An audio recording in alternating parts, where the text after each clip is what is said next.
yang akrab disapa Gus Dur, adalah sosok teladan bangsa yang meninggalkan warisan besar bagi kita semuanya, khususnya para aparatur sipil negara. Beliau bukan hanya Presiden keempat Republik Indonesia, tetapi juga tokoh yang selalu menjunjung tinggi nilai berakhlak dalam setiap langkah kehidupannya.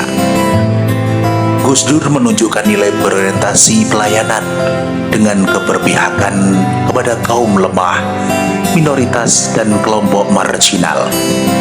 Beliau percaya setiap warga negara berhak mendapatkan pelayanan yang adil tanpa diskriminasi. Gus Dur menunjukkan kepada kita bahwa pelayanan publik harus dilandasi dengan keikhlasan, empati, dan keberpihakan pada rakyat kecil.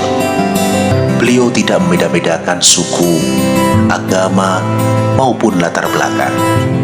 Karena bagi Gus Dur, semua warga negara berhak mendapatkan perlakuan yang adil dan bermartabat.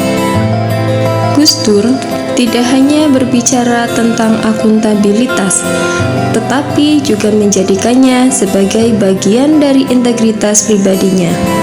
Beliau selalu menyadari bahwa keputusan-keputusan yang diambil harus dipertanggungjawabkan, baik di hadapan Tuhan maupun di hadapan rakyat. Dengan sikap yang terbuka, Gus Dur menunjukkan bahwa akuntabilitas bukan hanya soal administrasi, tetapi juga soal kejujuran dalam bertindak. Dalam setiap langkahnya, Gus Dur menunjukkan kompetensi yang luar biasa, baik dalam bidang agama, politik, maupun budaya. Namun yang paling menonjol dari dirinya adalah kemampuan untuk mendengarkan dengan baik dan mengedepankan kebijakan yang penuh kebijaksanaan. Beliau tahu kapan harus berbicara dan kapan harus diam, selalu memberikan solusi yang tepat dengan pemahaman yang mendalam terhadap masalah. Selain itu, Gus Dur juga senantiasa berusaha menciptakan harmoni di tengah keberagaman. Beliau mengajarkan kita untuk hidup berdampingan meskipun berbeda-beda. Bagi Gus Dur, keberagaman adalah anugerah yang harus dijaga, bukan dipertentangkan. Prinsip harmoni ini menjadi dasar bagi semua tindakannya dalam memimpin bangsa yang plural. Loyalitas Gus Dur terhadap negara dan bangsanya tidak diragukan lagi. Setiap keputusan yang beliau ambil didasarkan pada cinta dan tanggung jawab yang mendalam terhadap Indonesia. Loyalitas ini tidak hanya terbukti pada masa kepemimpinannya, tetapi juga pada upayanya untuk terus memperjuangkan hak-hak rakyat kecil dan menegakkan demokrasi.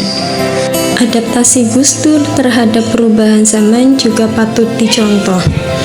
Beliau tidak pernah terpaku pada satu cara berpikir atau metode yang kaku. Sebaliknya, Gus Dur selalu terbuka terhadap perkembangan zaman, mendengarkan suara-suara yang beragam dan menyikapi tantangan dengan bijaksana.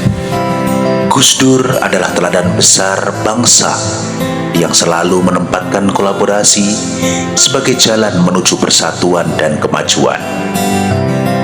Sebagai Presiden keempat Republik Indonesia, beliau tidak pernah berjalan sendiri. Gus Dur merangkul semua golongan, berdialog dengan berbagai pihak, dan membangun jembatan di tengah perbedaan. Bagi Gus Dur, keberagaman bukan penghalang, melainkan kekuatan. Ia percaya bahwa bangsa Indonesia hanya bisa maju jika semua unsur bersatu dan saling bekerja sama. Dengan sikap terbuka dan rendah hati, beliau menghadirkan kepemimpinan yang penuh kebersamaan.